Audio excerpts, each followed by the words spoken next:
We don't have to do. Hey, stand at ease. Rebecca Rivera, please come up here. This is your cue. Hey, how many of you have witnessed officer commissioning before? Okay, a few of you. That's good.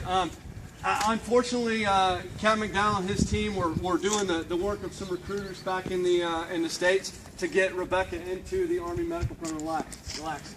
Okay. She's going to get into the Army Medical Program. She's a pediatric nurse from University of Pittsburgh, actually. And so this all came together. It's Army Reserves, right? So Army Reserves. So she had the opportunity to take a direct commission as a first lieutenant, which is unusual. So she's here today, and she's going to do the commissioning ceremony. Now, ordinarily, if we had to notice in the time, we would have a big ceremony in the theater or something like that. But unfortunately, we didn't have all the things to put together to do that. But we wanted to take an opportunity to recognize her in front of a group of other soldiers as she enters into the profession of arms. As you guys know, you've heard me say 1,000 times, less than 2% of military-age men and women are willing to do this in any way, shape, or form. Guard, Reserve, Marines, Navy, Coast Guard. They're not willing to do it. The fact that you're willing to do that and the fact that she's willing to do that in a time of war is very, very important. And it says a lot about her as a person. It says a lot about her character. Ordinarily, when I do commissionings, I talk a lot, and I'm not going to do that today, so you guys will be glad because I'm going to go eat. And it's the Connolly Award-winning dinner today, so you guys can go over there and do that. But I talk a lot about the oath of office. The oath of office that officers take is a little bit different than the oath of office that enlisted soldiers take. It's the exact same oath of office that the Vice President of the United States takes. It's the exact same oath of office that senators and congressmen take. And it's the exact same oath of office that federal judges take. They take another one, but they also take this one. And it talks about a couple things that are different than what we talk about in the oath of enlistment. And it's important that you understand why, or that you understand why we say those things differently. It talks about at one point that she's going to accept this duty without mental reservation or purpose of evasion. Okay? So that means that she is doing this not for personal gain, not for personal profit, not for the benefit of her family. Same with a senator or congressman. They're not doing that for that benefit. They're doing it for what's right in service of the nation. Okay? The other key thing that's different is they don't talk about the orders of the President or the Uniform Code of Military Justice. Anybody know why? Okay. No guesses? Salas? Nothing? And that thing looks like you got an iPad in my face. The reason is because this appointment today as lieutenant is derived directly from the authority of the President of the United States, and it's actually certified by the United States Senate. And so that authority deriving directly from the President of the United States does not absolve her from the responsibility to follow orders of the UCMJ, but it's one step past that. It actually means that she's responsible for ensuring those orders that she gives and those orders that she receives are legal and abide within the actual construct of the UCMJ and our Constitution. Because her loyalty, first and foremost, and yours too, will be to the Constitution of the United States. And that's very, very important. And she has that authority as an officer to say, you know what, that's not a lawful order. And so that's why when we do that oath, we actually talk about that portion being omitted, and we don't say that. Okay? Any questions? No, sir. Okay. All right. Group, attention. Okay, if you will, raise your right hand and repeat after me. I state your name. I, Rebecca Jo Rivera, Do solemnly swear do solemnly swear to support and defend to support and defend the Constitution of the United the States Constitution of the United States against all enemies, against all enemies, foreign and domestic, foreign and domestic, that I'll bear true faith that I will bear true faith and allegiance to the same, and allegiance to the same, that I take this obligation freely that I take this obligation freely without mental reservation without mental reservation or purpose of evasion, or purpose of evasion, and that I will well and faithfully and that I will well and faithfully discharge the duties discharge the duties of the office upon which I'm about to enter. of the office about which I'm about to enter. So help me God. So help me God. Congratulations. Thank you. All right, let's give her a hand.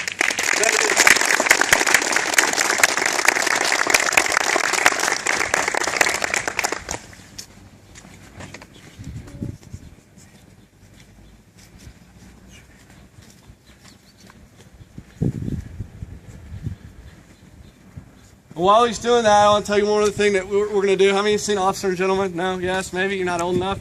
Me and Cortez, the only ones old enough in their own battalion have seen it. One of the traditions that I normally formalize very much when I do one of these ceremonies is the tradition of the first salute.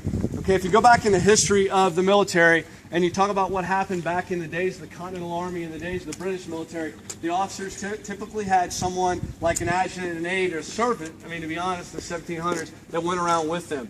And that person was there to assist the officer in performing their duties, whatever those may be, you know, in the tents and all those things.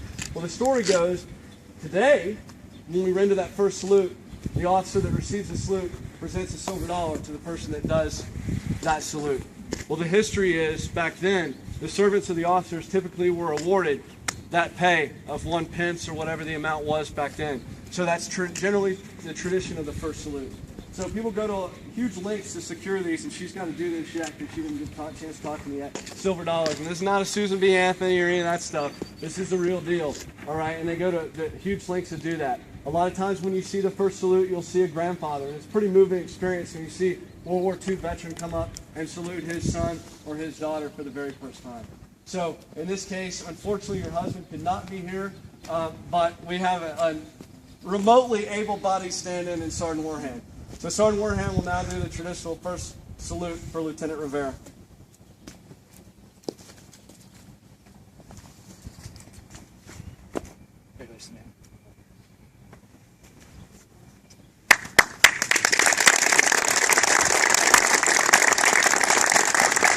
All right, Lieutenant Rivera, you weren't expecting all this, but now you have to give a speech. First and foremost, I would like to thank the Army for this opportunity. I'm really excited for everything that it's going to bring to my career, and I'm very honored to be able to serve our country. And I would like to thank my husband, although he can't be here. I'm sure he's very proud of me, and we have the video to show him, so go enjoy that. And I would like to thank Captain McDowell and Sergeant Morgan as well for all of the support they've given me throughout this experience. And thank you very much. Oh, no, you're welcome. You're welcome. All right, well, when we fall out here, you guys come up and take the time to congratulate her. And unless you have anything else, let's all out that. That's it. So let's, yes, sir? Anybody interested in reserve information for commissions, come by active duty reserve, come by Skep Active Dallas. Particularly the medical field, that's what they do. So a lot of opportunities there that are pretty unique with nurse, medical, even physical therapy, things of that nature. These guys have information on how to do that. It's a very good program if you're interested. All right, so Dan, let's do that attention thing. Turn to the right. If you are on the left side, which means if you're behind Steve, start moving forward, hurry yourself back. And let's make it happen.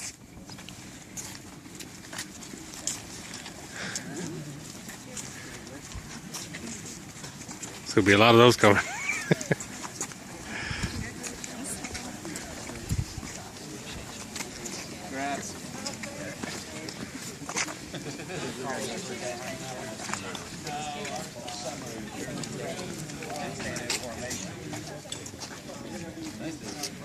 Oh, okay. I read it. Okay. Thank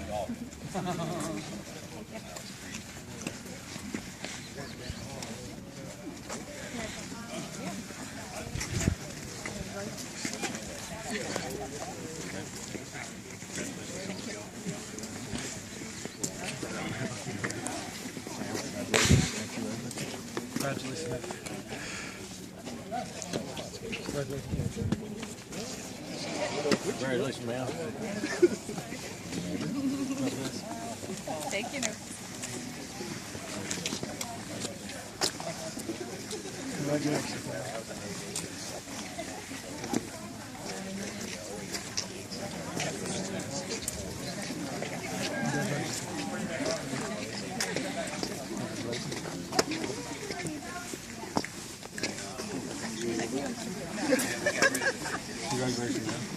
Wait, one